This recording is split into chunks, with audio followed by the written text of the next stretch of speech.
The Hellcat motor is arguably one of the most iconic engines of the 21st century, and it was the cheat code to help the aging Dodge Challenger and Charger platforms stay relevant for years longer than they otherwise should have been, compared to the Camaro and the Mustang.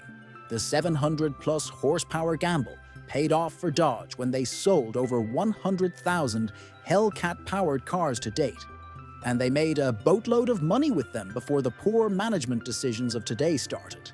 But some 6 decades earlier, there was another brand barely hanging on by a thread, and that was Studebaker. With dwindling sales numbers and record losses happening year after year, they needed to think outside the box and do something to drum up excitement for their aging cars, forged in the company's final days.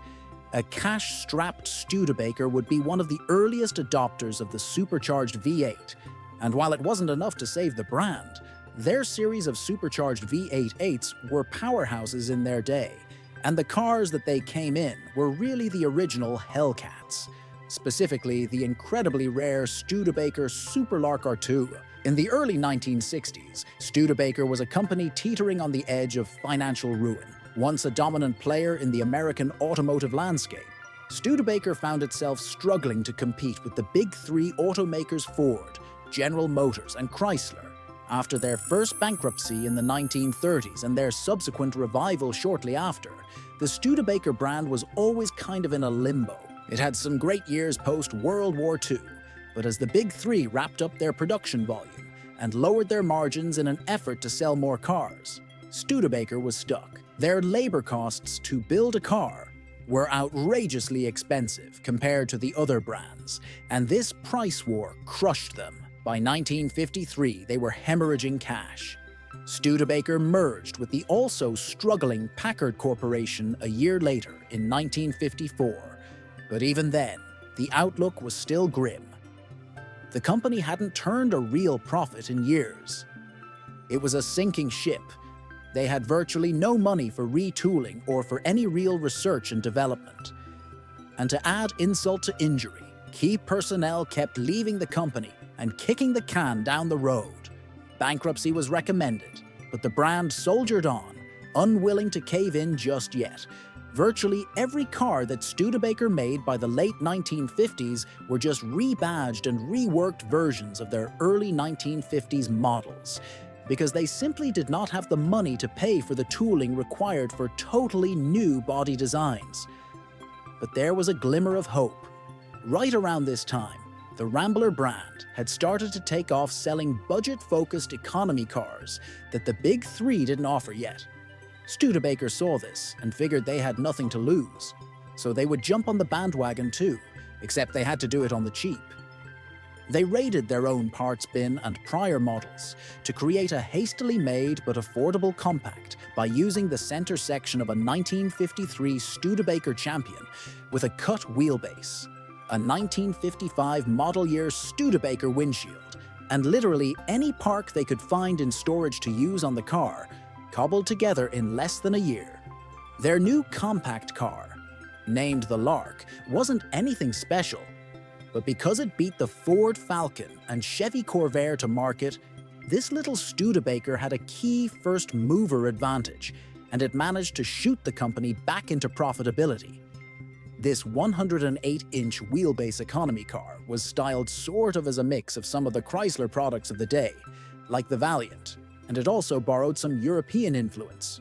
Sure, the Lark was a quirky-looking car by pretty much every metric when it first came out, but it was selling well, which was more than could be said for most of Studebaker's lineup, initially available with an inline 6 or the near 200 horsepower Studebaker, 259 cubic inch V8, the 2600 pound. Stud actually wasn't that slow with the V8, and it could be had with a 3-speed manual and even eventually a 4-speed manual as well.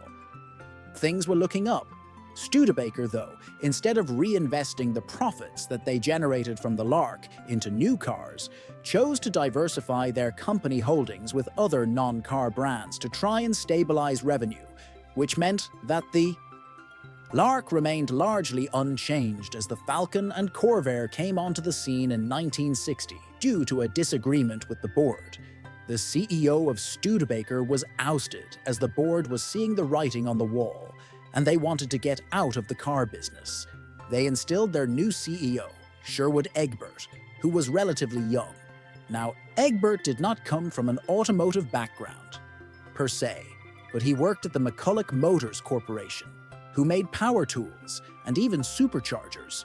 But upon getting the position at Studebaker, he began to dive headfirst into and eventually fall in love with the automotive industry.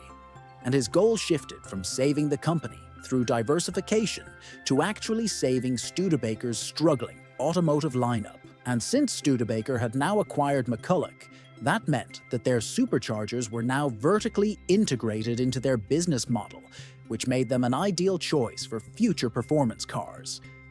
Egbert himself, being on the younger side at 40 years old, when he took the helm of Studebaker, envisioned a crucial part of the next chapter of the company as performance, similar to what Tim Kuniskis did with Dodge and the Hellcats. To appeal to a younger demographic, Studebaker had to do whatever it could in reason to shave off that stigma of their older and not that exciting cars. And as his first order of business, Egbert had the Lark itself redesigned and facelifted in 1962 with a new set of dual headlights and just a more competitive and modern overall design. He also started on the process to build the iconic Studebaker Avanti, which would be the new halo car for the brand. Unfortunately for the Lark, though, it was beginning to get outclassed by the Big Three's new offerings. So Studebaker had to do something to change public perception in their favor. By the late 1950s, Studebaker was experimenting with their supercharged company, V8, in cars like the Golden Hawk. But now, with Egbert at the helm and Andy Gratelli on board, the supercharged Studebaker V8 was about to get a lot more interesting, as was the Lark. The standard Studebaker V8 and 6-cylinder options were still available for the Lark, but for those performance-minded buyers, there were some new, exciting V8 options available, of which there were two core versions. The R1, which was the naturally aspirated high-performance version of the Studebaker 289 V8 with a 4-barrel carburetor that made 240 horsepower. Then there was the R2, which was the same core motor, just fitted with a centrifugal supercharger. It now had the boost turned up to between 6 and 8 psi, thus giving the R2-powered Larks 290 horsepower. There was also the even more mythical R3, which was a 304.5 cubic inch version of the supercharged R2 motor. These were beefed up some more and made 335 horsepower. But it's rumored that there may have only been like 1 to a handful of Larks, with the R3 motors built at most, with the R2 powered Larks. These were still sub-2,800-pound cars, so 290 horsepower in there was no joke in the early 60s. But by 1963, things got even better for the Studebaker Lark with the introduction of the Super Lark package. This was tactically released later on, after the Avanti had already hit the market, as an effort to try not to cannibalize its sales, available only with the R1 or R2 motor packages. The Super Lark was a $600 option back in 1963 on top of the already expensive R1 and R2 motors. The Super Lark package added front disc brakes, radius rods to help wheel hop in the rear, stiffer springs, adjustable shocks, and limited-slip rear diff, affectionately called the twin traction rear, which was available with anywhere from a 331 gear set all the way up to an insane 455 rear gear ratio. A Borg Warner T10 4-speed manual transmission was also available on the Super Larks.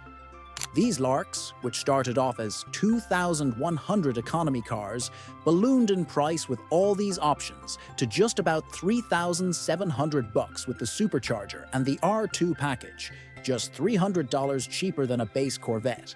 The R2 Super Larks, as tested, could do a 7.3-second 0 to 60 sprint and clock off the quarter-mile time in the 15-second range with a 354 geared rear. It was likely much faster with the 455s and the rumored. The top speed for these cars with the lower gear ratios was about 130 miles per hour as well, which wasn't bad at all when you consider that this car hit the market before the Pontiac GTO even did.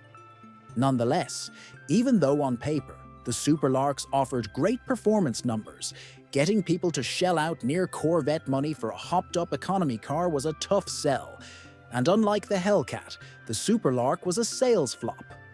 Only around 300 R2 supercharged Super Larks were built, plus the R1 cars before Studebaker bid us goodbye. As a US automaker, the brand tried to stay afloat with its Canadian manufacturing facility. But it was like putting a band-aid on a bullet hole, and eventually the company folded parts for these cars. Today are few and far between, but there is a loyal fan base out there that still cherishes these cars for what they were. And yeah, they're nowhere near as fast as a modern Hellcat or nearly as much of a sales success, but the DNA is really kind of the same. Both brands took their aging platforms and shoehorned a supercharged V8 underneath to try and increase sales for Dodge. They had the money to execute it and the marketing behind it. Studebaker, though, was able to make all of this happen with a company that barely made any money. The fact that they were even able to make the Lark at all is almost a miracle, let alone create a super high-performance, supercharged version that had features that even some of the baddest American cars of the era didn't, is a testament to the ingenuity of the brand. With limited resources, they gave it their best shot, and that best shot turned out to be pretty damn cool. If you have any stories or personal notes about the R1 or R2 Studebaker Larks, then please share them down below in the comments.